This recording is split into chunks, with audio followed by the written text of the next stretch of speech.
Hello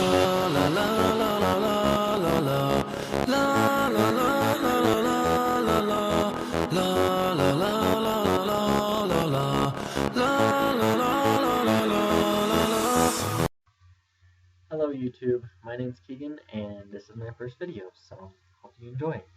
Today I will be talking about whether or not English is the hardest language.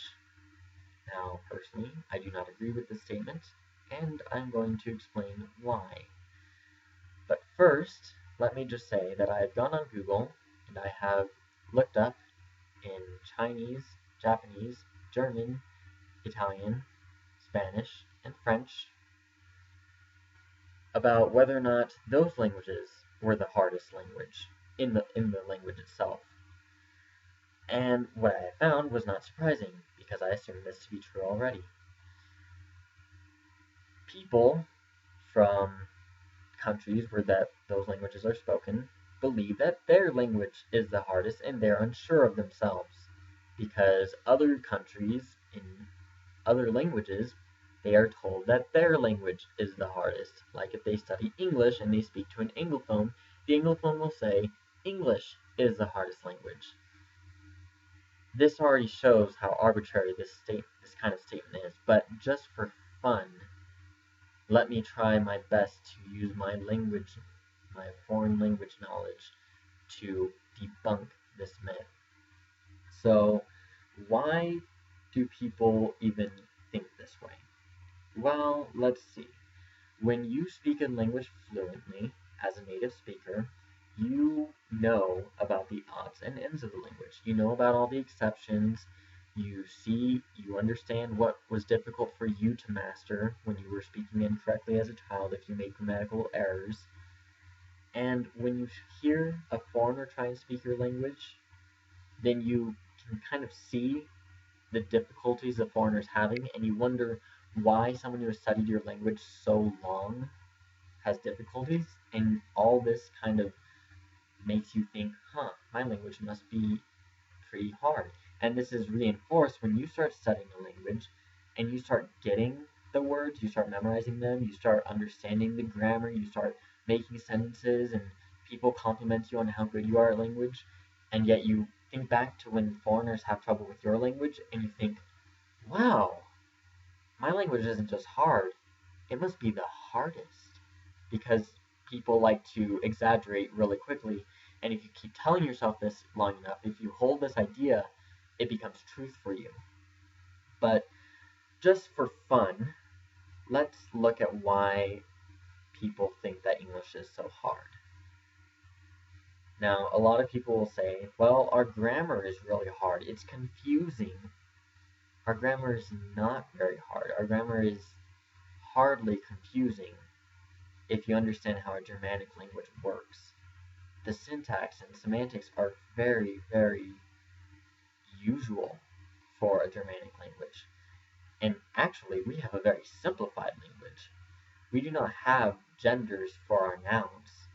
We do not have specific words for the, a, and for whether a word is a masculine word or a feminine word, grammatically. We do not change our adjectives based on gender. We do not have a neuter. Everything is a neuter gender in English. Some languages have 3 genders. Neuter is the 3rd gender, like in German and Latin and Greek. Let's go with the verbs. We do not have very much inflection in our verbs. The only inflection in the present tense is adding an S with he, she, it. So 3rd person singular. Other than that, it's the same word in the present tense. Try learning Spanish. Try learning even German, because German is more inflected and complex than English. English does not have declensions like German, Greek, Russian, Latin. We do not have a different set of words for the book, or different endings when we say the book is big, I read the book, the pages are of the book, this bookmark is for the book. We do not have those. The pencil is on top of the book or beside the book. Some languages have different declensions instead of prepositions. we do not have this. We do not have various endings for words except for plurals.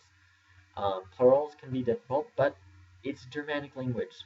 Find me a Germanic language which doesn't have convoluted um, plural rules. Good luck. Um, we do not have particles, and like in Japanese, which dictate what part of speech um, a word is. And that could be helpful. I'm not a native Japanese speaker. I'm very grammatical, so it does help me a little bit, but I can't help but feel that a lot of people, if we had particles in English, having to know the the part of sorry, having to know the part of speech a word is would be a little bit difficult for a lot of Americans, um, which is essentially what declensions do as well. Um, But all in all, if you compare English grammar to other Germanic languages and English grammar to other languages of other language families, you will soon find that English grammar is kind of simple. Actually, pretty simple. You just have to get a feel for syntax, which you kind of have to do with every single language if you study a language deeply, because if you want to sound natural, there is a specific word order to follow. Um, Now, another argument is phonology and orthography, which is spelling. Okay, English does have a fairly difficult writing system. It's not phonetic. There are silent letters, there are many exceptions, um, there are different ways to pronounce words. Even in the standard language, there are various pronunciations for certain words. But it's still not the hardest. And I'll use other languages as an example. French has lots of silent letters. Speak to anyone who is literate in French, and they will tell you. Um, Scots is not Scottish English, which is a dialect of English, but Scots, which is its own language spoken in Scotland and Ulster, Ireland, um, is very similar to English, but because it is a minor language, and because no one has been able to do it yet, or no one has agreed on it yet, there is no standard writing system, which means that there are variants for almost every word that from which you can choose, and as long as it makes sense, it's okay. Now, some people may say that this is easy, and it is easy to kind of write. It gives you a lot of writing leeway. But reading makes it difficult. It makes a lot of words possible to spell the exact same way, but have different pronunciations. It gives certain words different ways to be written in the dictionary. If you wanted to make a dictionary, look a word up in the dictionary. And if you have a dictionary that doesn't have the spelling for the word you're looking at, then you have a problem. So, all in all, it's kind of difficult. Irish Gaelic is another good example of difficult writing spelling system. And I'm only talking about languages with actual alphabets here. I'm not even getting into Chinese and Japanese characters, and Japanese characters especially are difficult. I'll get that back to there in a minute. But first, with Irish Gaelic, there are compound letters which have different pronunciations depending on where it is in the word, if it's followed or preceded by a certain vowel sound, and whether it's clustered with a certain letter or a different letter. And yes, many languages have this, but it's worse with Irish Gaelic. Trust me. I've studied many languages. Irish Gaelic phonetics is fairly difficult. Um,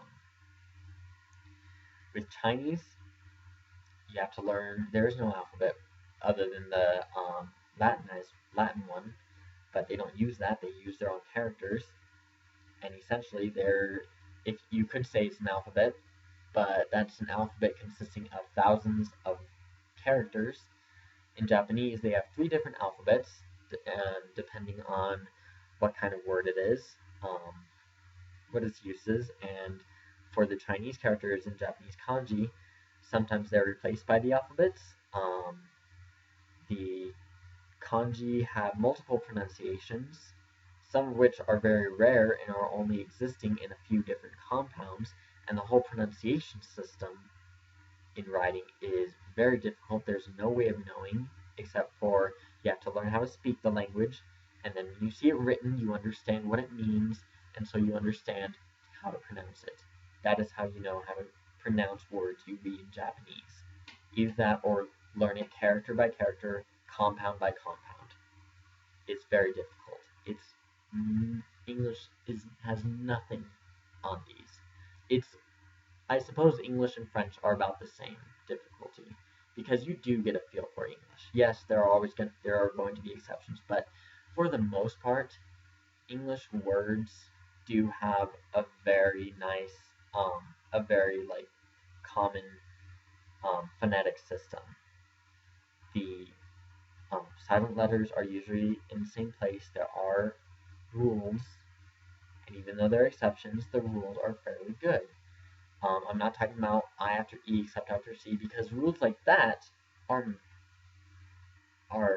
misnamed because they don't specify that it's only when the I and E together make an E sound. Because otherwise, like in words like feign or neighbor, this rule does not work. And it's because the maxime people use isn't well spoken. Moving on to homophones and homonyms. Okay, let me just say that every language that I have studied has these. I'm not sure if every language in the world does, but I would say there's a fairly good chance that at least the majority do. And there aren't as many in English as there are in other languages. Japanese, Chinese, and Hawaiian are wonderful examples if you would like to go and study those languages and tell me how many homonyms and homophones are in Japanese and Chinese and Hawaiian as opposed to in English. But let's just look at Chinese. Now, Chinese is a tonal language, and so we could look at the morpheme jiao and say, okay, well, with each different tone, then it's a different word. Okay, fine. And yes, technically it is, but we'll say, okay, fine. Then we don't consider them as homophones because there's a slight difference in pronunciation. But let's just look at the third tone, jiao, jiao. The third tone in the dictionary I have of jiao has 13 different characters. Now, for those of you who know about Chinese characters, you would say, well, yeah, but they're spelled differently. They have different characters. You just said this, so that doesn't count. Okay, fine. In pronunciation, though, in spoken language, it counts. And if we look at a language like Hawaiian, which doesn't use characters, they have a lot of homophones and homonyms as well. If you look at even a small, like 5,000 word dictionary, you will find tons of words that are spelled the exact same way. Tons of them. Because Hawaiian only has 12 letters. So they don't have a lot of leeway to create new words using different morphemes. They use the same morphemes over and over again. And you get a lot of similar words, or you get a lot of words that are written the exact same way, that are pronounced the exact same way. This happens in pretty much every language, I do believe. English is no exception. It doesn't make English harder.